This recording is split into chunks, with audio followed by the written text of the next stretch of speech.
5 morts et une cinquantaine de blessés, c'est le bilan provisoire du cyclone Irma qui a balayé hier les îles de Saint-Martin et de Saint-Barthélemy. Demain, les îles seront déclarées en état de catastrophe naturelle. Saint-Laurent-du-Maroni fait enfin sa rentrée. Les écoles primaires et collèges ont commencé les cours ce matin malgré 36 postes manquants pour garantir la salubrité et la sécurité. Le maire ne souhaitait pas pénaliser les élèves. Enfin, Serge Smock, maire à la place du maire sortant Gabriel Serville. Les deux ennemis politiques, pourtant membres de la même majorité, s'étaient voués une guerre juridique durant l'organisation de l'élection. Hier, l'ex-premier adjoint a été élu par ses pairs. Madame, Monsieur, bonsoir. Pour ouvrir ce journal, ce drame sans précédent qui a frappé les îles de Saint-Martin et de Saint-Barthélemy.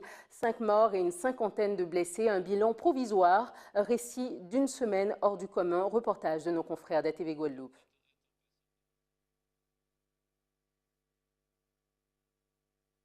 Un instant, s'il vous plaît, nous venons d'avoir un problème technique. Je vous disais donc que pour ouvrir ce journal, on passait à ce drame, on parlait en premier de ce drame sans précédent qui a frappé les îles de Saint-Martin et de Saint-Barthélemy. Le récit d'une semaine hors du commun, regardez. D'une intensité sans précédent sur l'Atlantique, l'ouragan Irma s'est abattu mercredi sur les îles du Nord. Un ouragan dévastateur, les vents soufflaient à plus de 280 km/h. Une intensité phénoménale auxquels les habitants confinés doivent faire face pendant plus de 10 heures impuissants. Liaisons téléphoniques et électricité coupées, ils sont seuls au monde. Plus au sud, la Guadeloupe ne subit que les vents d'Irma qu'à sa périphérie. L'ouragan s'éloigne et le niveau d'alerte cyclonique redescend de rouge à orange. Dans les heures qui suivent, Irma de classe 5 s'éloigne des îles du Nord. Sur les réseaux sociaux, les photos et vidéos dévoilent l'ampleur des dégâts sur les deux îles. Des voitures renversées, des rues inondées, des toitures arrachées. Un spectacle de désolation. Face à l'ampleur des dégâts, le président de la République Emmanuel Macron parle d'un bilan lourd et cruel. La ministre des Outre-mer Annick Girardin s'envole pour la Guadeloupe avec des renforts humains et matériels. Le bilan provisoire fait état de 4 morts confirmées en partie françaises et un mort en partie hollandaise. Une vingtaine de blessés ont été recensés à Saint-Martin. Il faudra des mois pour reconstruire les îles du Nord. L'état de catastrophe naturelle devrait être déclaré, ce qui permettra les premières indemnisations. La nuit dernière, Annick Girardin, la ministre de l'Outre-mer, s'est rendue en Guadeloupe avec 160 militaires de la sécurité civile. Tous sont partis dès l'aube en direction de Saint-Martin et de Saint-Barthélemy. Écoutons la déclaration de la ministre.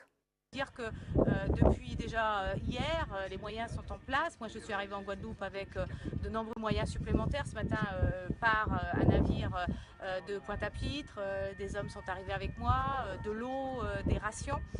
Il faut répondre aux besoins vitaux à Saint-Martin, de l'ensemble des habitants de Saint-Martin et leur dire qu'on est là et ça arrive et qu'il faut maintenant effectivement qu'on puisse évacuer les malades et ravitailler les populations. La question de l'électricité sera peut-être un peu plus longue, mais on apprend aussi qu'EDF de son côté affrète des avions pour envoyer des moteurs, nous l'espérons très vite.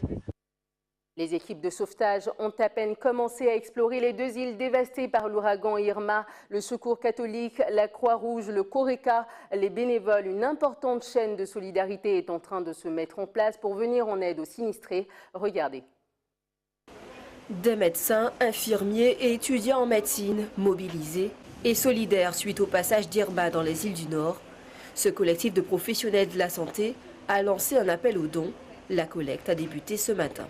La collecte, principalement à boire, à manger. On ne peut pas manquer d'eau. Donc l'objectif, c'est qu'on puisse envoyer le maximum d'eau pour la population des îles du Nord. On ne s'arrête pas à Saint-Martin, on parle bien des îles du Nord. C'est une collecte qui va être dispatchée sur Saint-Martin, sur Saint-Barthélemy et éventuellement sur Anguilla si on a la possibilité de le faire. C'est aussi récupérer des vêtements. Ils ont tout perdu. Récupérer des vêtements, des denrées alimentaires non périssables qui puissent se nourrir. Les magasins ont été pillés hier. Mais c'est surtout nous pour pour nous, professionnels de santé, arriver avec des dispositifs médicaux, des pansements, de l'alcool, des désinfectants cutanés, des désinfectants de friction, tout cela pour qu'on puisse commencer à faire les premiers gestes de secours en toute sécurité et bien évidemment rapatrier ceux qui ont besoin d'être rapatriés au CHU qui s'est déjà très bien organisé à ce niveau-là et éventuellement permettre à certaines personnes de toujours pouvoir rester à leur domicile si bien évidemment domicile il y a toujours et avoir des soins. Une grande organisation déployée par ces étudiants.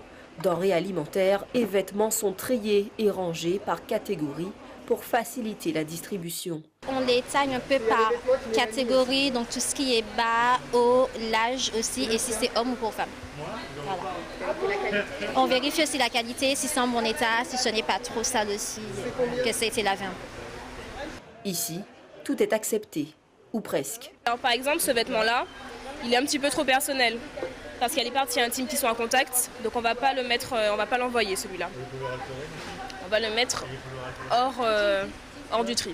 Voilà. Le collectif envisage aussi de se déplacer pour renforcer les équipes médicales sur place à Saint-Martin. Nous sommes 15 prêts à partir, nous attendons les accords, les autorisations pour partir, ce qui se constitue de médecins généralistes, de chirurgiens libéraux, de chirurgiens, d'infirmières, d'auxiliaires de vie, de psychologues. Voilà, une équipe complète, pluridisciplinaire pour une prise en charge efficace et concrète. Les dons partiront mardi prochain. Saint-Martin et Saint-Barthélemy seront déclarés en catastrophe naturelle. Demain, l'acte de déclaration sera signé par le ministre de l'Intérieur et permettra d'indemniser les victimes des dommages causés par Irma. Le Premier ministre l'a annoncé ce matin. Regardez. Nous travaillons donc d'ores et déjà à préparer ce qui va arriver dès lors que les reconnaissances seront achevées. Dès demain, la déclaration de catastrophe naturelle sera signée, permettant la mise en œuvre du régime classique en matière de catastrophes naturelles qui prévoit des indemnisations plus rapides pour les particuliers et des dispositions spécifiques s'agissant des assurances. Une première réunion interministérielle se tiendra à Matignon demain matin pour organiser non pas seulement les réactions en urgence, mais le travail dans la durée de l'ensemble des services de l'État. La solidarité s'organise autour des îles sinistrées, nous le disions. Une délégation de 25 sapeurs-pompiers guyanais s'envoleront ce soir à 20 h pour la Guadeloupe. Ils prêteront main forte à leurs collègues dans les zones sinistrées. Nous écoutons donc Chantal Grandbois, chef du détachement guyanais du SDIS. Elle était au micro de Gaël Wassim. En fait, en tant que sapeurs-pompiers, nous partons déjà avec un état d'esprit d'aide, de secours, d'altruisme. Donc le détachement est attendu en Guadeloupe de façon à pouvoir renforcer les sapeurs-pompiers de la Guadeloupe. En fait, on vient compléter l'effectif de la Guadeloupe qui sera ensuite dépêché, donc nous y compris, ou à Saint-Barthélemy ou à Saint-Martin. Pour l'instant, nous n'avons pas, on attend d'arriver pour savoir en fait où on sera affecté, quelle mission nous serons confiés. Nous partons avec des moyens qui nous pensons seront les plus adéquats en fait, dans la sélection qu'on a faite en matière de sauvetage d'éblément, en matière d'intervention en milieu périlleux, en matière de sauvetage aquatique. Et puis bien entendu, nous partons aussi avec une certaine délégation du service de santé et de secours médical, donc les médecins et infirmiers, puisqu'il sera aussi question non seulement de porter secours à la population au renfort des médecins infirmiers qui seront sur place, mais aussi d'assurer le soutien sanitaire des sapeurs-pompiers à l'occasion de nos interventions. Avant tout, on sera amené à déblayer pour ouverture des routes, pour faciliter le passage des secours, des moyens qui vont justement être mis en œuvre pour venir au secours de la population. En ma qualité de sauveteur aquatique, je serai sûrement amené à faire certaines plongées pour des recherches diverses. Je verrai bien sur place. Solidarité également des chambres de commerce de Guyane, de Guadeloupe et de Martinique. Elles étaient ce matin en audioconférence en vue de venir en aide à leurs homologues de Saint-Martin et de Saint-Barthélemy. On écoute le directeur général de la CCIG. Le but, c'était d'apporter concrètement une solidarité aux chambres consulaires de Saint-Martin et Saint-Barthélemy. 4 points donc, ont été évoqués. Premièrement, donc, le concours et l'assistance d'une brigade d'assistants techniques. Deuxièmement, un aspect matériel. Et troisièmement, un aspect donc, une solidarité provenant donc, du réseau des chambres consulaires. Et quatrième niveau, c'est-à-dire une participation financière de l'association des chambres de commerce et d'industrie, des départements et des territoires d'outre-mer. Ces 4 points donc, ont été évoqués avec les CCI de Martinique et de Guadeloupe. Et nous attendons des retours donc, de la CCI de Guadeloupe qui est au plus près de ses ressortissants. Cette solidarité est une solidarité naturelle. Et on se souvient qu'à la suite donc, du grand mouvement social, les CCI de Martinique et de Guadeloupe avaient dépêché sur place des équipes qui ont permis et aidé la CCI Guyane à accompagner donc, les ressortissants qui avaient subi de plein fouet le mouvement social, et notamment du point de vue des questions administratives, mais du point de vue financier. Dans l'actualité de ce jour également, les écoles élémentaires et collèges de Saint-Laurent-du-Maroni font enfin leur rentrée. 36 postes manquent toujours, mais la rentrée se fera sans eux. Le maire Léon Bertrand ne souhaitait pas pénaliser les élèves à cause de la diminution du nombre des contrats aidés. Reportage de Jonathan Lariot. La rentrée scolaire paraît tôt de leurs parents. Les enfants pressent. Après le report de la rentrée initialement prévue lundi, le début des classes est bien accueilli. Les enfants, ils ne peuvent pas. Et après, ils sont dit, il y a l'école. Waouh, c'est bien pour nous à l'école. Mais sous la réalité de l'établissement, ici, 3 employés manquaient à contrat aidé supprimé par le gouvernement. J'ai une dizaine de contrats aidés ne sont pas renouvelés, on va se retrouver personnel. Dans l'école, les ATSEM que les agents d'entretien sonnent, ça a à l'école de bien fonctionner. En grande partie, le monde associatif est aussi très touché. Ils ont ici de l'aide d'ATSEM, des agents aujourd'hui, un soutien indispensable. En petite section, de travailler sans son rôle, il est primordial. Elle permet de nous, il se passe le maternel, on dit on voit l'an, surtout l'ATSEM, voilà c'est ça. Pour la mère, à ce moment familial, c'est avec inquiétude que les parents se séparent de leurs petits. Un peu inquiète, sans ces personnes-là, ça sera très très difficile. Ils n'ont pas d'aide, ça pourra avoir des retards pour les élèves sans aucune aide, ils ne pourront pas s'occuper de tous ces élèves. On subit tous les problèmes les uns derrière les autres. Tout est fait pour que la croissance se développe, mais les moyens ne suivent pas. 36, c'est le nombre de postes en moins sur lesquels la commune de Saint-Laurent ne pourra pas compter pour cette rentrée. ATSEM, agents d'entretien ou encore les agents de la circulation qui assurent la sécurité à la sortie des écoles. Sans autre choix possible, le maire annonce une rentrée dégradée. À 2 semaines de la rentrée, nous avons été mis au pied du mur, sachant que les contrats aidés ne seront pas reconduits.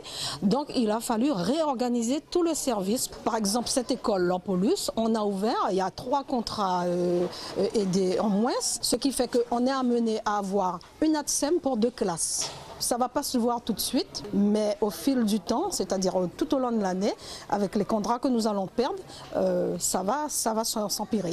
Une rentrée scolaire compliquée pour les écoles élémentaires. Les collèges ont eux aussi recommencé les cours aujourd'hui. Reste celle des lycées qui devrait avoir lieu lundi.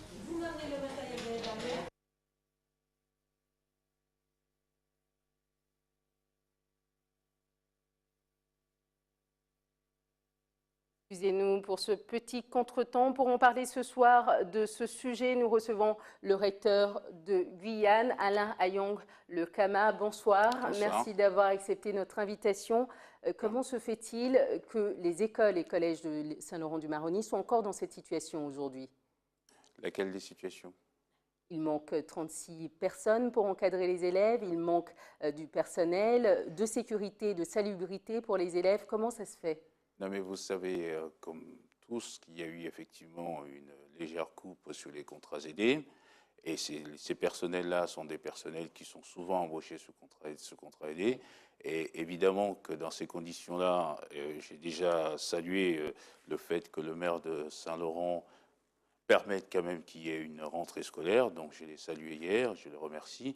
Mais bien entendu, ce que j'ai demandé aussi au maire de Saint-Laurent et à l'ensemble des maires de Guyane, c'est que, comme le gouvernement l'a fait, on a sur les contrats aidés une légère coupe.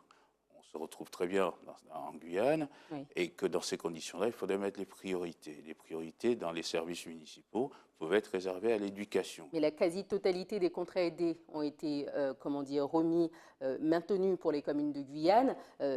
Pour les 3 prochains mois, comment se fait-il qu'il manque encore une trentaine d'emplois à Saint-Laurent-du-Maroni? On pensait que ça avait été rétabli par le gouvernement. Mais vous savez que les contrats aidés, ce n'est pas l'éducation nationale, vous le savez.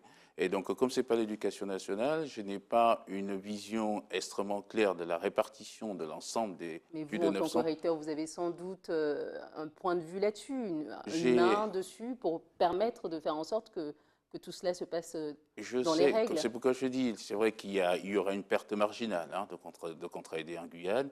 Et ce que j'ai demandé aux maires qui ont accepté, l'ensemble des maires, de l'association des maires, qui était en réunion vendredi dernier. Et ce que je leur ai demandé, c'est de mettre un ordre de priorité dans les services municipaux, comme le gouvernement l'a fait, sur l'éducation, sur l'accompagnement du handicap et sur les dom-toms.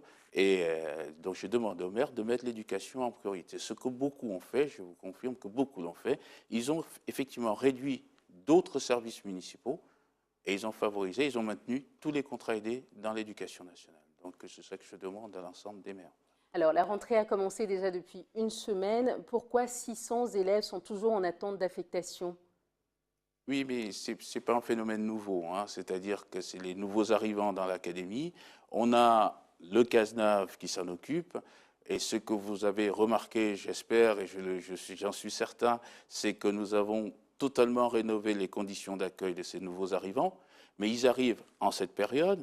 Et donc, il faut les recevoir, il faut traiter les dossiers. Ils ont tous les âges, tous les niveaux. Il y en a qui sont totalement allophones, il y en a qui parlent très, très bien français.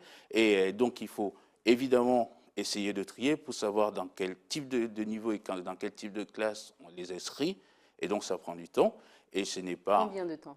Ce n'est pas un scoop non plus que de vous dire que les capacités d'accueil sont largement saturées dans l'académie. Oui, mais combien de temps faudra-t-il pour ces 600 élèves pour s'intégrer dans le système éducatif? Je vous dis qu'il y a, normalement, pour ceux qui ne sont pas, francophones, donc qui sont allophones, c'est relativement simple. On va les intégrer dans les classes spécialisées et ils ont 1 an pour pouvoir sortir pour les classes normales. Mais je tenais à dire quand même je pense qu'il faut un peu de transparence, il faut qu'on soit clair.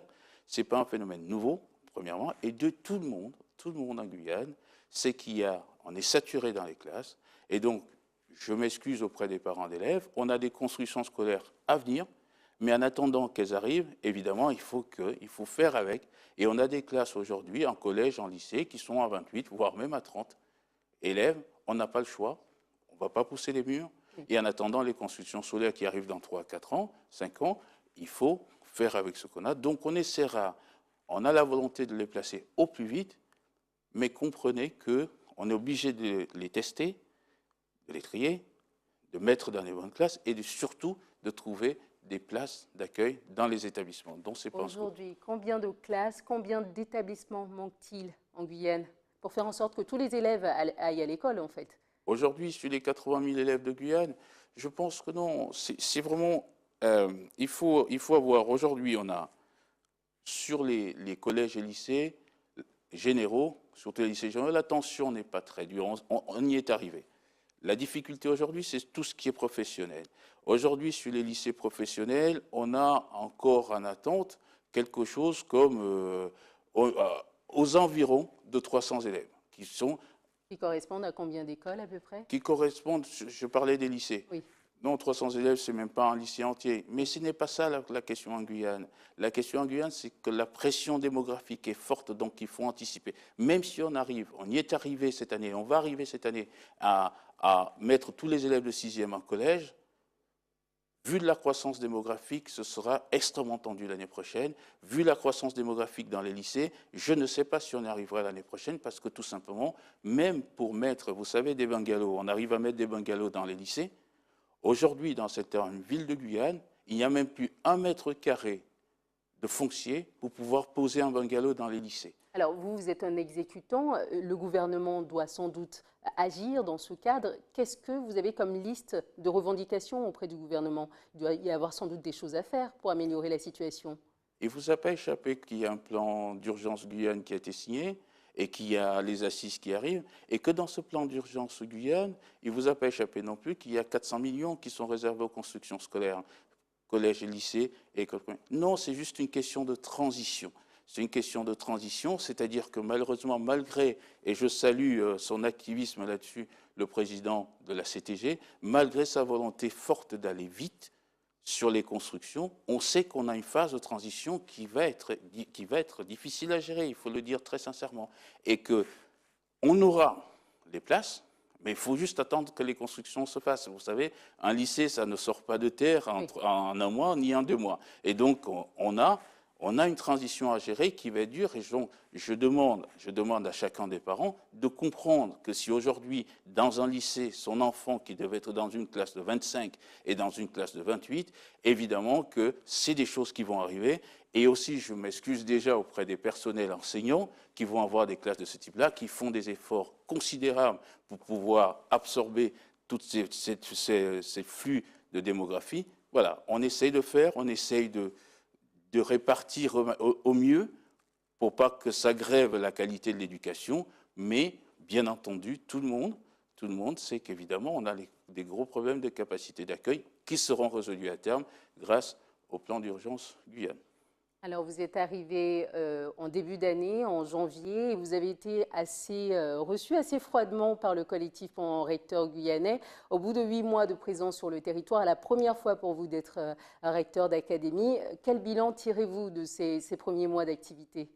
Oh, vous savez, les éléments de bilan, c'est difficile de les tirer soi-même. Je pense qu'il faut interroger notamment les partenaires de la communauté éducative, c'est avec qui on travaille au quotidien, c'est-à-dire les organisations syndicales. Je pense que, sans vouloir en faire beaucoup, je pense qu'on a instauré des conditions d'un dialogue social qui est apaisé, qui est aujourd'hui serein. On est tous conscients à la fois de la force que nous avons, de la dynamique que nous avons, mais on est aussi conscient des quelques limites et quelques points de tension que nous avons, dont nous avançons ensemble et nous essayons de les traiter. Ce n'est pas moi qui ferai les éléments de bilan, donc adressez-vous aux différents acteurs de la communauté éducative et ils vous en diront. Vous pouvez nous dire, par contre, comment s'est passée votre rentrée, cette première rentrée pour vous ? Elle est, comment dire ça ? Elle est fatigante, bien entendu, mais excellente. J'ai fait le tour un peu de la Guyane. Une excellente rentrée, malgré tous les problèmes. Oui, parce que vous savez, une rentrée, c'est d'abord un événement. C'est d'abord un gros événement pour les élèves, pour les familles. Et quand on va dans des endroits, on fait de la rentrée en chanson. C'est magnifique, vous savez. Il y a 600 élèves qui n'ont pas trouvé de place, mais la rentrée était excellente. Non, c'est pas dans ces termes-là. Oui. Les 600 élèves, on fera tout ce qu'on pourra. On a commencé à travailler pour qu'ils aient des places. Les conditions d'accueil ont été améliorées, comme j'ai dit, et on fera ce qu'on pourra pour les avoir le plus vite possible. Mais il n'en demeure pas moins que pour ceux qui ont aujourd'hui une place, pour les parents qui ont ramener leurs enfants à l'école lundi ou mardi pour d'autres, c'est un événement exceptionnel. Et donc, effectivement, on profite. Je sors de Camopi aujourd'hui. Évidemment que, comme je vous ai dit, c'est prenant, mais dans le même temps, il y a des petits moments de bonheur, des petits moments de joie. Et que, oui, quand on est à l'école maternelle de Sinnamary et que les enfants chantent avec un professeur, oui, ça fait du bien, ça fait du bien. Ça ne veut pas dire qu'on oublie le reste, mais ça fait beaucoup de bien. Alors, parlons du CASNAV, on en parlait tout à l'heure, des élèves allophones. Chaque année, 700 élèves sont accueillis par ce centre d'accueil des élèves qui sont non francophones. Qu'est-ce qui est prévu pour désengorger ce service à l'heure actuelle ?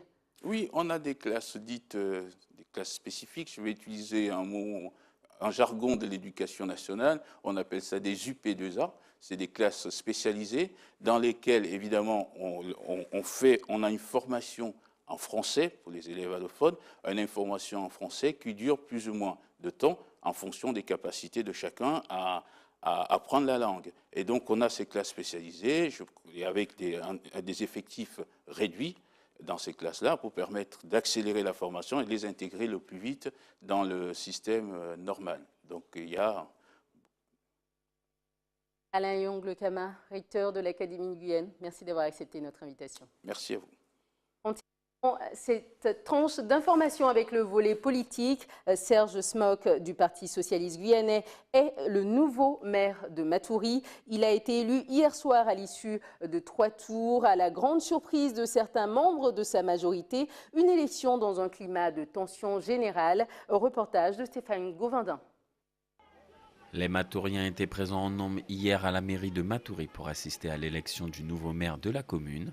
Une élection où Jean-Victor Castor et Serge Smock ne seront départagés que par une voix d'écart. Monsieur Castor 17, Monsieur Smock 18. Nous sommes dans une situation particulièrement tendue au sein du conseil municipal depuis 3 ans maintenant. Je crois aujourd'hui ce qui s'est passé ne devra étonner personne. En tout cas, au niveau de l'organisation même donc, de cette séance extraordinaire du conseil, je pense que tout s'est bien passé. J'ai dit que je voulais mettre le cap sur la gouvernance, un autre style de gouvernance avec plus de transparence, plus d'information, plus de collaboration, plus de concertation entre les élus. Et je pense que je vais réussir à le faire. On ne peut pas être contre ça. Il y a une continuité du service public. Il faut l'assumer. Il faut l'assumer. Il y a une vraie continuité du service public. Et moi, je m'engage à le faire au bénéfice des Matouriennes et des Matouriens. Pour Gabriel Serville, il faut continuer le travail entamé à Matoury. L'idée, ce n'est pas de faire de l'obstruction parce que nous nous sommes engagés vis-à-vis de la population. Il faut pouvoir continuer ce travail. Ce n'est pas aujourd'hui que nous allons relancer les projets pour la commune. Quand on s'est présenté en 2014, nous avions 10 priorités pour la commune.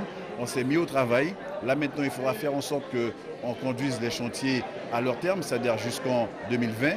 Et je l'ai dit et précisé, si la nouvelle équipe qui se met en place a besoin de mes services en tant qu'ancien maire ou alors si elle a besoin de mes services en tant que parlementaire, c'est volontiers que je mettrai au service du collectif pour l'intérêt supérieur des habitants de Matoury. Les administrés de Matoury garderont les yeux bien ouverts sur les actions du nouveau maire et de son équipe. C'est le temps qui dira les choses.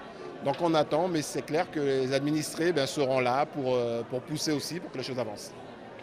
Je trouve dommage qu'il n'y ait pas eu plus de consensus que ça. Jean-Victor Castor frôle de peu le fauteuil de maire. Pour lui, pas d'amertume, l'intérêt de la commune et des habitants de Matoury reste la priorité. Pendant 3 ans, malgré tous les débats qui ont été très difficiles, sur plus de 300 dossiers, il n'y a que 6 dossiers où il y a eu un refus ou un blocage. Donc nous avons donc déjà démontré que même quand nous avons un esprit critique parce que nous travaillons nos dossiers, nous sommes extrêmement rigoureux et sérieux sur ce que nous faisons. Et je pense que tout le monde le sait, les personnels, et au niveau aussi des administrés. Donc maintenant, nous allons avoir exactement la même posture. Par contre, il y a des choix qui sont faits, ces choix sont faits dans des tractations, dans des couloirs, etc. Que ces gens-là assument, ils ont une majorité. Et là, on a assisté à quelque chose quand même d'assez surréaliste. Mais que vous voulez, c'est comme ça. Mais ce que M. Serge Smock a réussi à faire, à franchir comme barrière éthique, moi je ne sais pas le faire.